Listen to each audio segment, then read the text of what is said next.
Hi guys, welcome back to our channel. My name is Shay. I'm a full-time reseller on Poshmark, eBay, and Mercari. I'm Tyler, part-time seller on Poshmark, eBay, and Mercari. And today's video is going to be a breakdown of the Soft Surroundings brand. We're going to give you tips and tricks on how we are doing as well as we are with this brand, what to look for, all that type of stuff. So if you like that type of content, make sure you're staying for that. But before we do it, I want to give a big thank you. So one of you guys sent us a Christmas package and it warmed my heart more than I can say. So they sent us this adorable sanctuary sweater, which I am in love with and probably are going to live in. This amazing Patriots jacket. Yeah, it fits perfectly, and I don't know how I should feel about that.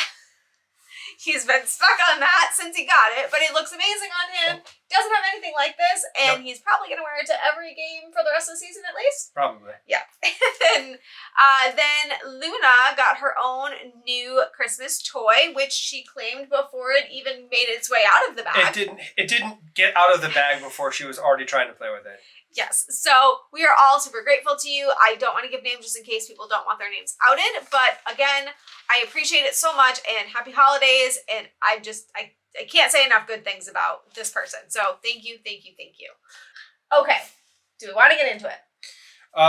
Yeah, let's get started. So this video came about because we did a 100% sell-through rate video, which we do as a series, and the most recent one we talked about soft surroundings, and kind of to our surprise, the comment section both on YouTube and Instagram blew up with comments such like, I don't do well with soft surroundings, I never knew soft surroundings was a good brand, I've tried soft surroundings but it hasn't done well for me. I'll put some of them up here on the screen, but basically the consensus was people just didn't know what to do with soft surroundings. It was a kind of an anomaly brand. So we wanted to kind of give you what works for us and how we kind of go about picking what we pick.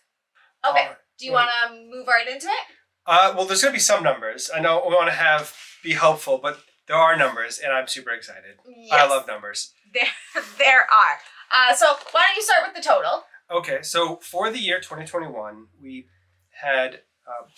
made $1,275.98 with soft surroundings. Yes. So just out of context, if you don't know soft surroundings, it is not Gucci or any of that type of stuff. It is a bread and butter brand. So you're looking at, selling things for like $20, $15, things like that. There are going to be give and take, and we'll give you the numbers that fluctuate. However, that's a pretty good number for a bread and butter brand, and I'm happy with it. I mean, that's an average sale price of just shy of $30 for each item. Which beats Anthro. Yeah. So, and our average COG, just if you guys don't remember, is about $5. So or less. Yeah. Okay, so what does that mean? So if we sold that much money, first of all, where are we selling it, right? That would be the first question. So we do have those numbers. So of the $1,275, the overwhelming majority comes from eBay. So eBay is $858.04, which is 28 items, and that's 2 out of every 3 items that we sell in soft surroundings sells on eBay. So if you're not selling on eBay, then you're missing out. You're missing out on all of the sales that you could have. At least for soft surroundings. So after that, Poshmark is $294.94, 12 items.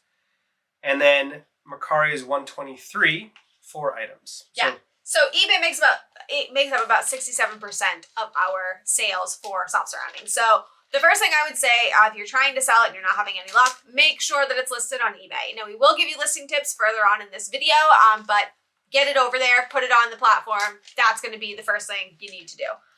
From there, the question is going to be, what is selling? Like, what category of items are you selling it in? So we did break this down into 3 different categories? 3 categories. So we technically 4, but that was an anomaly. So of the items we sold, we broke it into pants, tops, dresses, and then one random shoe. Yeah. which we didn't count. We just left that out of the categories. So pants, we sold 20 items, and that's around $506.76 to be exact. Of that total, so it's around 40% of the 1,200 number. Mm-hmm. Tops is 30% at $380.59. That's 13 items, so significantly fewer. And dresses is 28%, $358.63. That's 10 items, so the lowest number of items that we were able to find. Yeah. So So for the amount of money made, the best category is pants. And now I will say that that is a little bit biased because I will be honest that we thrift pants the most often. She goes all the time straight to the pants. Yeah, always. Pants is my most consistent section. So that is part of the reason that you're going to notice that reflection in the numbers. It's also because there are more things that you can pick from pants. Now we will get into the things that we look for with each item. However, I will say with pants, almost anything goes. I mean, the price point is usually pretty good. It's usually $5 or under. And pretty much any type of soft surrounding pants, there's a buyer for that. So we're less picky with that category. I have much more selection. So it makes sense. If you're looking to get into soft surroundings, totally start off with pants. You almost can't go wrong. Like, as long as there's no damage or problems with the item, you're going to be able to get out of it as long as you're spending $5 or less. Yes, agreed. Now, if you want to look at what items sell best by average sale price, maybe you're somebody that likes to high up that ASP. You don't necessarily want a lot of items, which is definitely my jam. The category is actually different. So what is our best category by average sale price? So I think this will surprise almost no one. It's going to be dresses, specifically maxi dresses and the longer detailed dresses sell for more money. Yes. So you're at around, let's see, $35 ASP on dresses. Yeah. Now that number actually increases if you just isolate that to just eBay. We're a little over $40 average sale price if you isolate it to eBay. So again, get those items on eBay because your price point is going up. The amount of items you're selling is going up. It's just, this is an eBay brand. I'm just, like, it just is. Yeah, I was breaking down the numbers. I was looking going, honey, you're not selling any more dresses on Poshmark because it's like a $15 difference. Yeah, it definitely drags that price down. Now, granted, there are, of course, things that could be accounting for that. Some of these dresses, I know my top sold dress is a plus size dress, so that is going to raise that price. There are dresses that weren't as detailed as other dresses, so that's going to affect it. Things like that. But at the end of the day, if you want the highest price for your item, definitely dresses and definitely on eBay. So keep that in mind. And definitely maxi dresses. The longer, the better. Right. But if you're looking for more quantity, pants. But I'm going to say that about literally any brand. Every single time we go to the store, it's always pants. Yes, for sure. So moving on, we're going to go to what we look for. By category? So what we look for. So I've been getting a lot of questions over the last few weeks of, exactly what we're trying to find. So the first thing I'm going to say, when it comes to pants, you are looking for comfortable, pull-on, stretchy, loungewear. Exactly. And if it has that, and there's no flaws, buy it. That's basically, pants is just, that's all there is. It doesn't have to be exciting. I sell pretty much all the same stuff, plain, blue, black, just plain. It just is. That's all it is.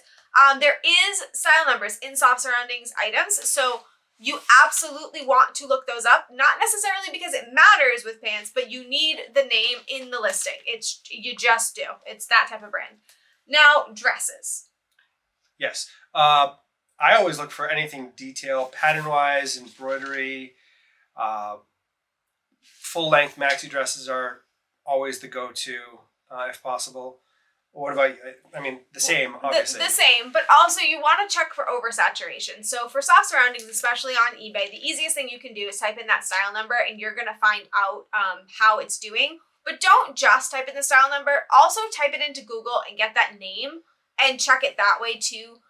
Oversaturation really, really, really drags this price down if you're grabbing one of those dresses that are just everywhere. Everyone has, yeah. Yeah. So definitely be looking at that. If you've got a dress that doesn't have a lot of other things, like a few of mine, I believe one of mine sold on Macari, there was nothing. I got the name of it, but it didn't exist anywhere. And so I made up my own price and it sold.